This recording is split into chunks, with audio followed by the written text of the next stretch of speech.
Sejarah dan asal mula Pura Besakih yang ada di Bali. Pura Besakih merupakan pura terbesar yang ada di Bali. Bagaimana sejarah dan asal mula Pura Besakih? Sebelumnya di-subscribe dulu ya videonya. Terus klik tombol loncengnya. Jangan lupa like, komen, dan share. Terima kasih. Pura Besakih adalah sebuah komplek pura yang terletak di Desa Besakih, Kecamatan Rendang, Kabupaten Karangasem, Bali, Indonesia. Komplek Pura Besakih terdiri dari satu pura pusat atau Pura Penataran Agung Besakih dan 18 pura pendamping, satu pura Basukian, dan 17 pura lainnya. Di Pura Basukian, di areal inilah pertama kalinya tempat diterimanya wahyu Tuhan oleh Hyang Resi Markandeya, cikal bakal agama Hindu Dharma sekarang di Bali sebagai pusatnya. Pura Besakih merupakan pusat kegiatan dari seluruh pura yang ada di Bali. Di antara semua pura-pura yang termasuk dalam kompleks Pura Besakih, Pura Penataran Agung adalah pura yang terbesar, terbanyak bangunan-bangunan pelinggihnya, terbanyak jenis upakaranya, dan merupakan pusat dan semua pura yang ada di kompleks Pura Besakih. Di Pura Penataran Agung terdapat 3 arca atau candi utama simbol stana dari sifat Tuhan Trimurti, yaitu Dewa Brahma, Dewa Wisnu, dan Dewa Siwa yang merupakan perlambang Dewa Pencipta, Dewa Pemelihara, dan Dewa Pelebur atau reinkarnasi. Keberadaan fisik bangunan Pura Besakih tidak sekedar menjadi tempat pemujaan terhadap Tuhan Yang Maha Esa. Menurut kepercayaan agama Hindu Dharma yang terbesar di Pulau Bali, namun di dalamnya memiliki keterkaitan latar belakang dengan makna Gunung Agung, sebuah gunung tertinggi di Pulau Bali yang dipercaya sebagai pusat pemerintahan alam arwah, alam para dewa yang menjadi utusan Tuhan untuk wilayah Pulau Bali dan sekitarnya. Sehingga tepatlah kalau di lereng barat daya Gunung Agung dibuat bangunan untuk kesucian umat manusia, Pura Besakih yang bermakna filosofis. Sejarah berdirinya Pura Besakih dan perjalanan Resi Markandeya. Berdirinya Pura Besakih yang terletak di lereng Gunung Agung, Desa Besakih, Kecamatan Rendang, Kabupaten Karangasem ini berawal dari perjalanan dari Resi Markandeya, seorang yogi atau pendeta Hindu Siwa Tattwa yang berasal dari tanah India Selatan.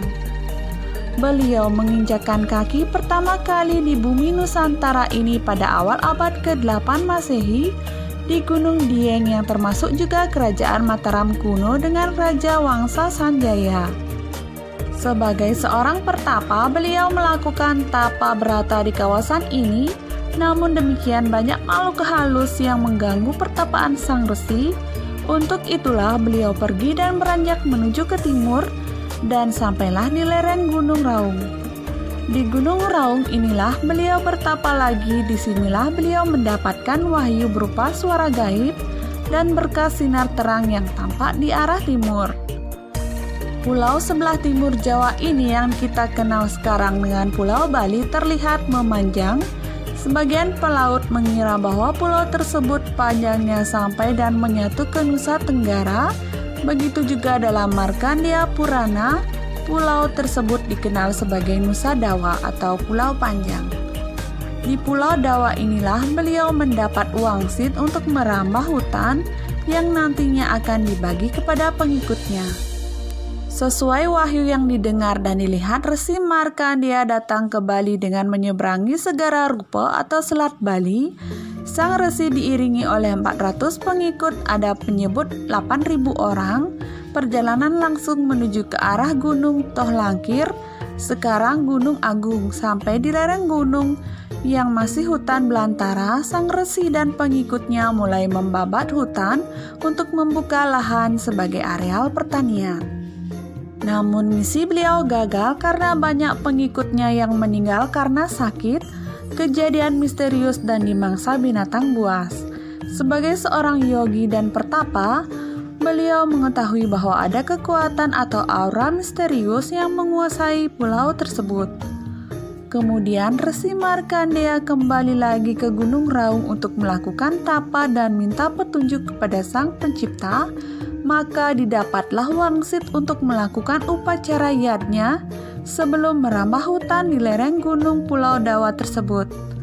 Kemudian Resi Markandeya kembali lagi ke Pulau Dawa untuk merambah hutan dengan membawa pengikut 400 orang berasal dari desa Aga yang merupakan penduduk kaki Gunung Raung. Namun sebelum memulai pekerjaan, beliau melakukan upacara ritual seperti mencaru dan menanam 5 unsur logam atau pancadatu, diantaranya emas, perak, tembaga, perunggu besi, dan disertai dengan mirah adi atau permata utama agar mereka selamat dalam melakukan pekerjaan merambah hutan di lereng Gunung Agung. Dan ternyata dalam melakukan pekerjaan merambah hutan tersebut tidak ada bencana lagi. Mungkin ini dasar umat Hindu saat ini selalu melakukan upacara yadnya sebelum membuka lahan baru, baik itu untuk rumah, sawah, ataupun tegalan, dan untuk pura menanam 5 unsur logam pancadatu. Setelah dianggap cukup, perambahan hutan selesai, tanah dibagikan kepada pengikutnya, baik itu untuk sawah, tegalan, ataupun rumah. Pada saat Resi Markandeya berada di ketinggian Gunung Tohlangkir tersebut, beliau menyadari bahwa Pulau Dawa tersebut tidaklah sepanjang yang diperkirakan sebelumnya. Kemudian menggantinya dengan nama Bali, berasal dari kata wali atau dalam bahasa Palawa dari India Selatan, yang berarti persembahan suci.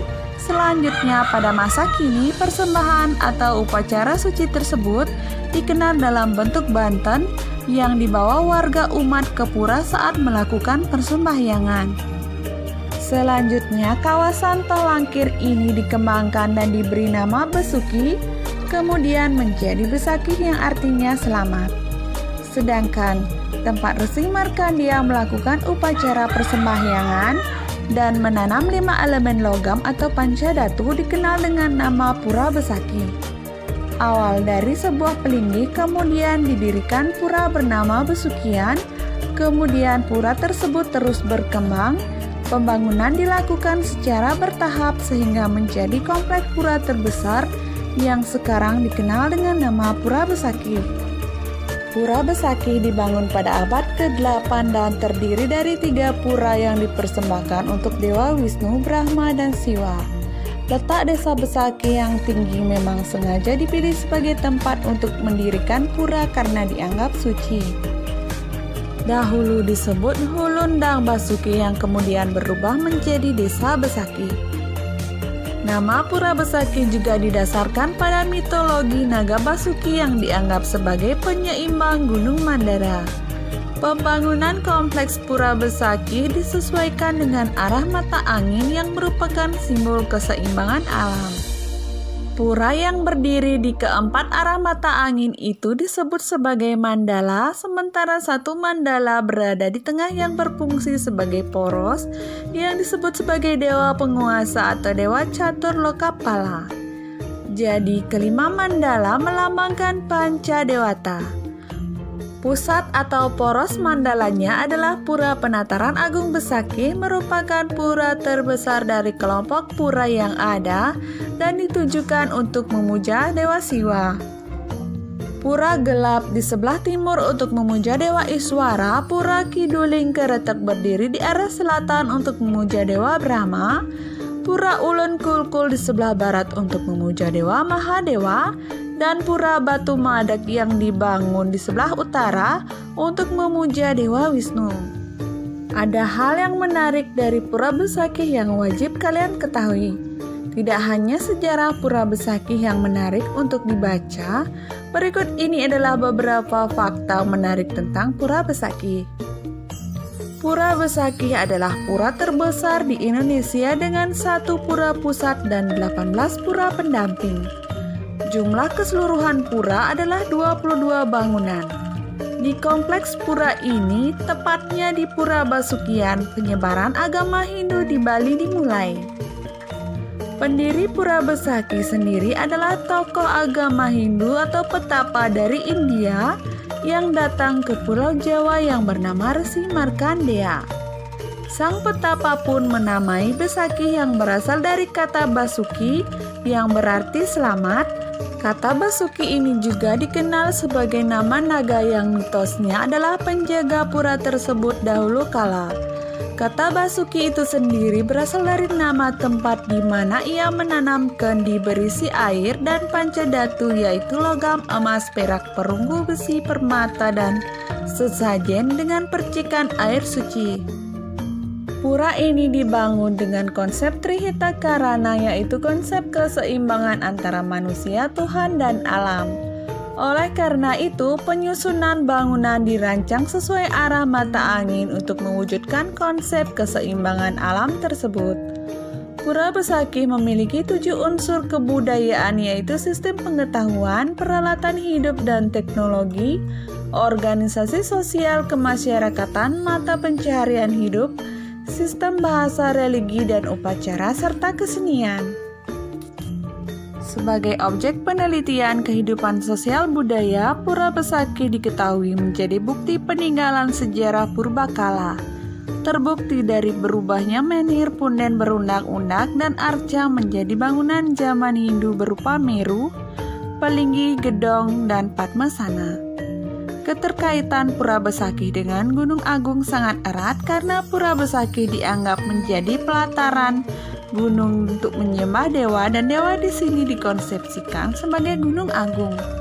Di kepercayaan Hindu, setiap 100 tahun sekali selalu diadakan upacara Ekadasa Rudra di mana untuk menyelamatkan dunia. Terakhir ritual ini diadakan di tahun 1963 di Pura Besaki. Di bulan Maret bulan yang sama terjadi erupsi yang membawa turun api vulkano. Banyak korban berjatuhan dan meninggal, tetapi Pura Besaki ini tidak tersentuh sama sekali dan selamat. Nah, demikianlah mengenai sejarah dan asal mula Pura Besaki. Semoga video ini bermanfaat. Thanks for watching. Jangan lupa like, share, dan subscribe.